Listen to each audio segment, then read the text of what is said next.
Hola a todos. Hoy vengo a hablaros del T60 o RT60, que es el estándar de medición del tiempo de reverberación. Este post lo hago a petición de algunos que mostraron interés por conocer qué era, cómo se controlaba, cómo se medía, etc. Entre las cosas que todo técnico o todo fanático del sonido está obligado a estudiar y a conocer, se encuentra el T60, la medida estándar para definir el tiempo de reverberación de una sala y o medio de escucha, y no siempre bien entendida como tal. Es conocida también como RT60 o TR60 por sus siglas en inglés equivalentes a Reverb Time o al castellano tiempo de reverberación. Revisaremos hoy su significado y algunas cuestiones prácticas sobre él. El T60 o tiempo de reverberación. La duración de la cola reverberante es un parámetro importante para caracterizar una sala o medio de escucha. No es el único, pero sí es uno de los más populares porque es sencillo de entender y comprender. Con el ánimo de facilitar una forma de comparar características de duración de la reverberación en nuestros espacios, se ha establecido el parámetro RT Reverberation Time como definición estándar del tiempo de reverberación. Se trata de valorar cuánto tiempo transcurre para que el nivel de presión sonora en la cola reverberante, ya sin señal original, caiga unos 60 dB. Pero eso mismo se habla de RT60 o de T60. Un factor nada desdeñable que implica una caída de potencia de 1.000.000 o de una amplitud de 1000, de forma que podamos considerar que es lo que tarda en desaparecer la sensación de presencia de la reverberación. Que sea 1.000.000 de veces menos potente, creo que podemos admitir de forma más que considerable que es prácticamente su desaparición. La reverberación es muy fuerte en los distintos espacios y salas y puede adaptarse mejor o peor según los usos. La fuente y larguísima reverberación de una catedral, por ejemplo, es excelente para escuchar sonar su imponente órgano, creando una apasionada escena sonora, pero hace terriblemente difícil el entender el discurso del oficiante de un servicio religioso que se desarrolla en ella. De hecho, también para ciertas músicas la reverberación intensa o larga, lejos de ser bienvenida, es más que contraproducente. En música con tempo lento-medio, que sea marcadamente tonal y clásica en su concepto, suele ser bastante más tolerante a la reverberación que una música más llena de tensión y dinámica, en la que los detalles vertiginosos de la composición se desdibujen y se quedan dañados por un exceso de reverberación, quedan aplastados. Las características de reverberación de los auditorios han ido adaptándose a las músicas y los gustos de cada época. No hay que extrañar, por tanto, que algunos auditorios actuales tengan un tiempo de reverberación ajustable mediante el movimiento de módulos o paneles para ajustar este, y que eso pueda beneficiarse de un mejor desarrollo de conciertos en diferentes formas y estilos musicales. Por lo mismo, una sala de conferencias pequeña suele abundar con elementos absorbentes en sus paredes, buscando reducir el nivel y la duración de la cola reverberante para evitar que las sílabas del discurso se solapen tanto que acaben perdiéndose en la inteligibilidad. Aunque hablar de tan solo el T60 deja fuera muchas otras cuestiones importantes, y aunque hay diferencias enormes entre las salas y sus distintos usos, vamos a centrarnos en ellos. Pero sin olvidar que hay medidas mucho más certeras sobre la inteligibilidad y el uso más adecuado o posiblemente problemas de una sala, como son el MTF. Hablaremos otro día sobre él. Entre otras cosas porque veremos que el T60 solo mide la cola reverberante y deja fuera aspectos tan importantes como la relación de sonido directo, reflejado, reflejado directo, que desde luego impactan en los usos óptimos de la sala y su percepción como muerta o viva o muerta, la inteligibilidad de la sala, etc. La definición como caída de 60 dB, aunque parece simple, necesita de más de una aclaración. Lo primero y ante todo es que el T60 debería medirse sobre la propia cola reverberante y no en la relación al nivel del propio sonido directo. Es un error. El T60 mide la duración de la cola en sí, si la reverberación es larga o corta en su duración, no si es intensa o débil respecto a la señal original, algo que depende de la cercanía de la fuente y no tan solo de la sala en sí. Típicamente las primeras reflexiones suceden en muy poco tiempo en relación con la duración de la cola final. Además, el sonido original normalmente no será un impulso, sino una duración determinada. En ese caso, y obviando el sonido original en la fuente, lo primero que escucharemos es su versión correspondiente al sonido que alcanza directamente al punto de escucha. De las primeras reflexiones podemos concebir igualmente que son una copia retrasada respecto al original y sin que el nivel del sonido original fuera constante. Lo será también en cada una de las copias individuales que llevaremos o llamaremos reflexiones tempranas. La cola crece al comienzo y desaparece gradualmente al silenciar la fuente. ¿Pero por qué sucede con la cola reverberante?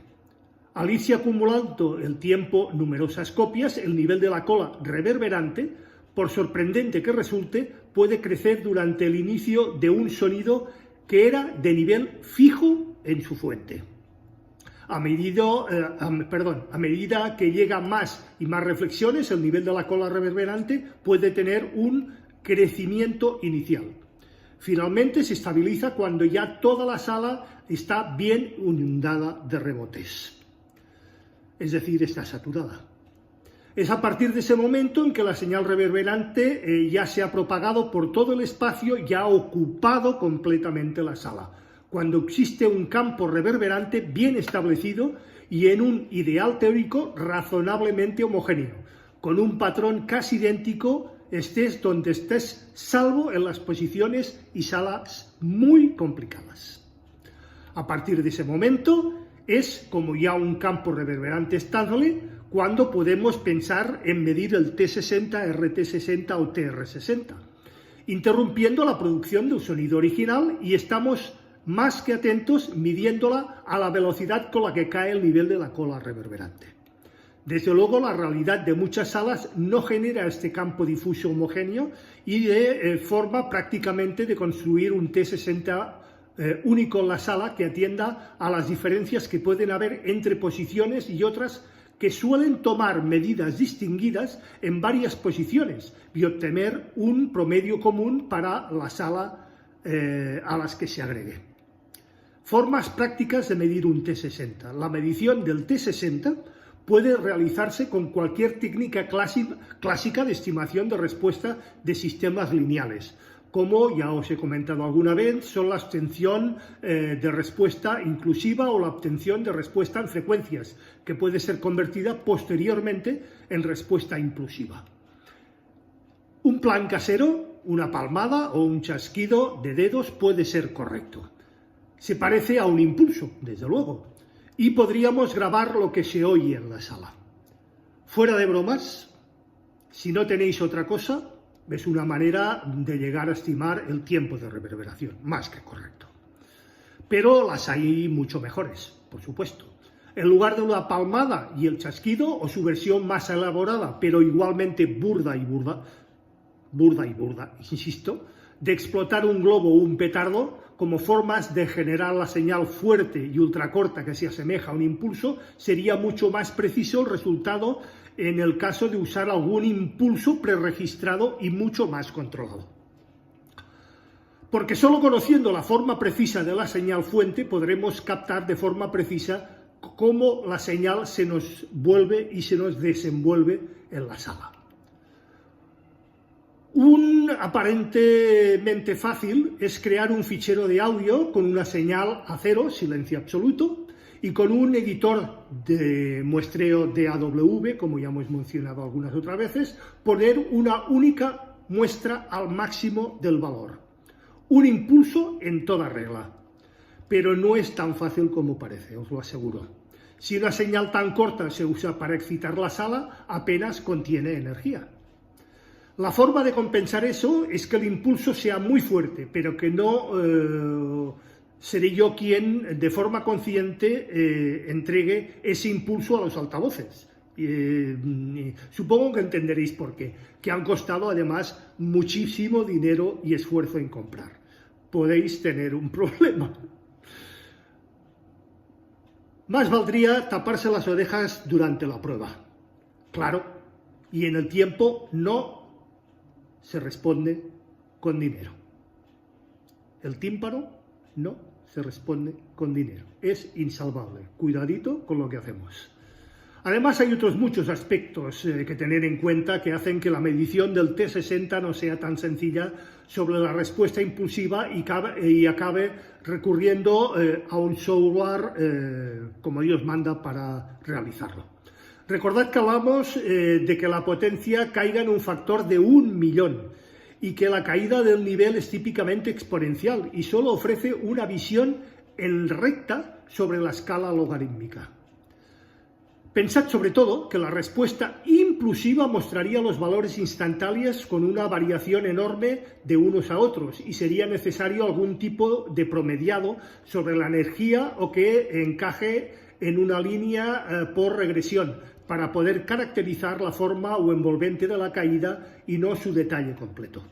Temas más bien técnicos que el que esté habituado a ello supongo que entenderá. Si tenéis alguna duda ya lo sabéis, al final me lo decís.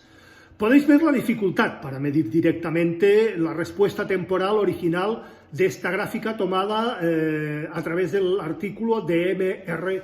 Schroeder llamada New Method of Measuring Reverberation Time y publicada nada más ni nada menos que en 1965 en el Journal of Acoustical Society of America.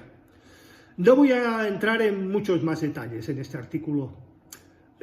Uno de tantos posibles. Lo que sí quiero recalcar es que es más que evidente que las variaciones de la respuesta temporal a lo bruto son enormes y solo con algún tipo de promediado o integración se hacen evidentes las técnicas que subyacen.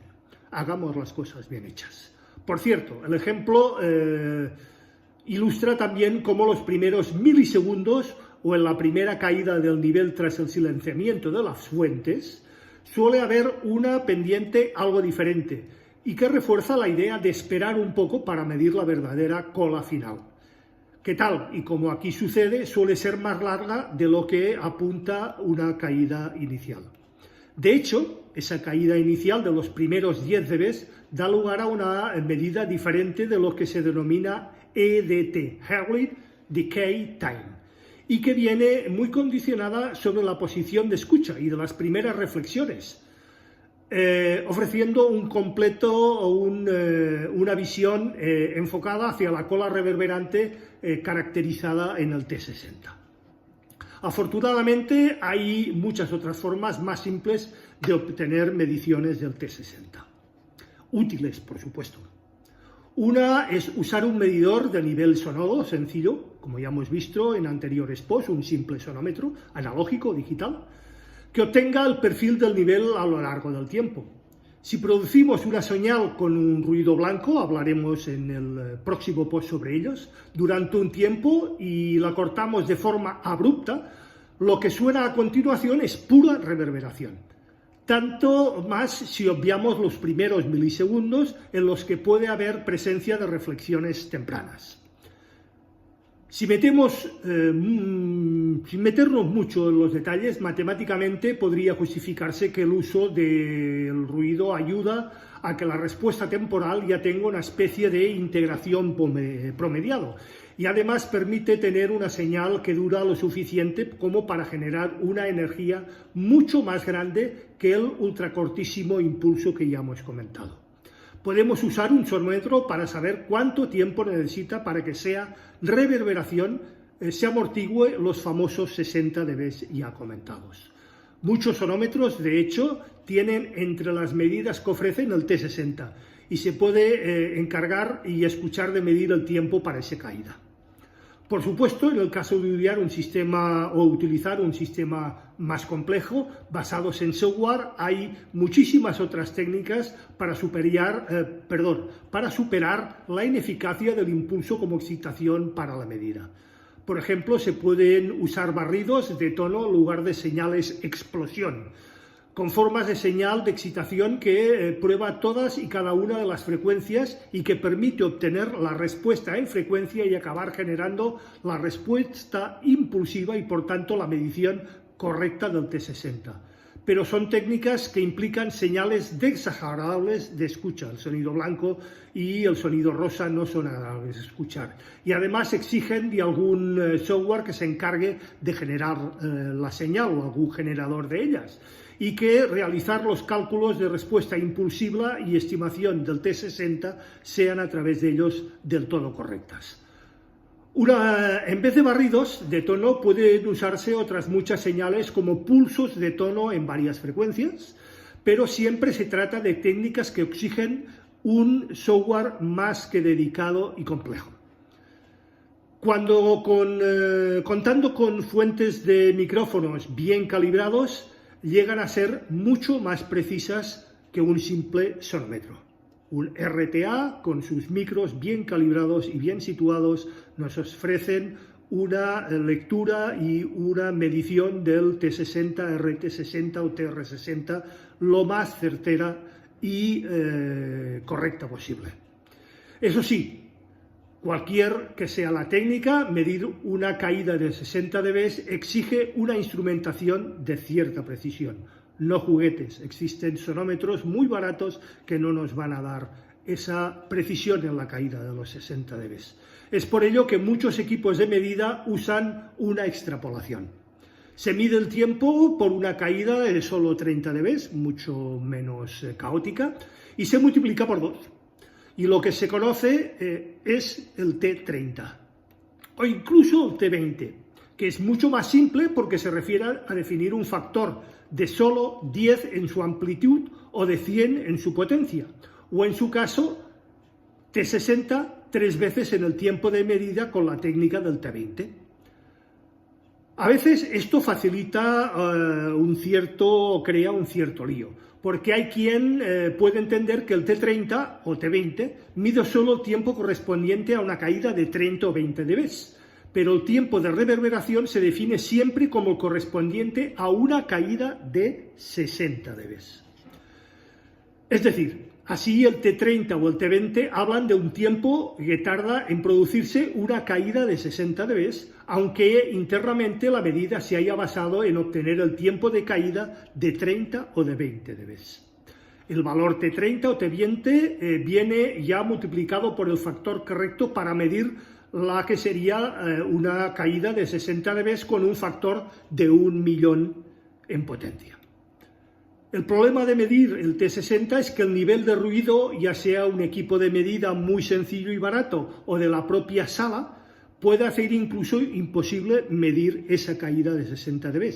Es decir, si el ruido ambiente supera, por ejemplo, los 20 dB, ya no hablamos de los 40-45 dB, que suele ser una sala normal, sin tratar en lo que entenderíamos ruido ambiente, vamos a tener serios problemas. Desde luego, nuestros previos equipos de estudio tienen márgenes dinámicos más allá de esos 60 dB y los equipos de medida igualmente ofrecen recorridos mucho mayores. Pero también hay que ser razonables. No tenemos por qué estar reproduciendo un sonido fortísimo y molesto para hacer la medición. El T30 permite reproducir muestras de fuertes ruidos a un nivel más simple. El nivel del escalón final en el que se asienta la medida es de unos menos 44 dB respecto al nivel al que reproducimos el ruido. Hubiera sido imposible medir directamente el T60 salvo subiendo el nivel de muestra fuente sonora. Como decíamos al comienzo de este post, este apartado, muchos sistemas de medición en realidad obtienen la medida por tiempo para T30 y T20, es decir, 30 o 20 dB. de caída y extrapolan multiplicando por 2 o por 3 respectivamente, mostrando en su pantalla la estimación final de lo que sería el tiempo de caída para los 60 dB. Así que no tendáis por qué multiplicarlo de nuevo, es decir, el propio aparato hará su faena. Medición con 2 entradas, otro sistema. Hay sistemas de medidas basados en 2 entradas, en lo que se reproduce en un altavoz una señal cualquiera y agradable, como puede ser algún programa musical, y se registra tan solo la señal que alimenta el altavoz como lo que se captura, con un micro calibrado y con la sala, y que viene afectado por la reverberación, es decir, el sonido inicial no, pero se compara con el captado por el micrófono, que sí se verá afectado por la reverberación. Una comparación matemática entre ambas señales permite obtener una respuesta impulsiva sin necesidad de estallar globos ni hacer estallar petardos. ¿Medir el T60 con la sala llena? Pues sí, básicamente porque se altera el tiempo de reverberación. Hay quien hace los T60 solo de las salas vacías. Es un error. Hay que hacerlos también con la sala llena, porque evidentemente todo lo que se encuentre en ella va a afectar ese tiempo de reverberación. El diagrama del T60 a lo largo de la frecuencia. Como cualquier otro estándar de medición, el del T60 implica algunos compromisos y simplificaciones, haciendo que su valor por sí solo no caracterice completamente el tipo de respuesta que ofrece una sala determinada. De manera parecida a lo que sería o como lo hace el THD, el Total Harmonic Distortion. Ya hemos hablado de ellos en anteriores posts. Hemos hablado de las distorsiones y de los diferentes tipos y en qué nos afectan. Ya que un equipo apropiado, a grosso modo, pues nos va a dar la cantidad de distorsión que un propio equipo introduce, pero no nos dirá nunca nada sobre la distribución de esa distorsión en el medio y si es predominante par o impar, si está concentrada en los primeros armónicos o es extensa y si tiene alguna componente más destacada que otras, etc. En el caso del T60, una medida de lo que dura la cola reverberante, pero poco más detalle de su color o su evolución o cualquier otro dato no propio de la cola de reverberación. La solución típica en el caso del THD es ofrecer la medición del nivel de cada uno de los armónicos generados en la distorsión. Y de una forma parecida es habitual que se nos ofrezca en el T60 una versión multibanda, midiéndolo por octavas o por tercios de octava, por ejemplo. Eso permite saber si una sala que se come velozmente los agudos, pero deja resonante más largo tiempo los graves, como es lo habitual y a través de unas mediciones precisas del tiempo de reverberación en cada gama banda de frecuencias. Bien, tremendo rollo el de hoy, de verdad que os comparezco.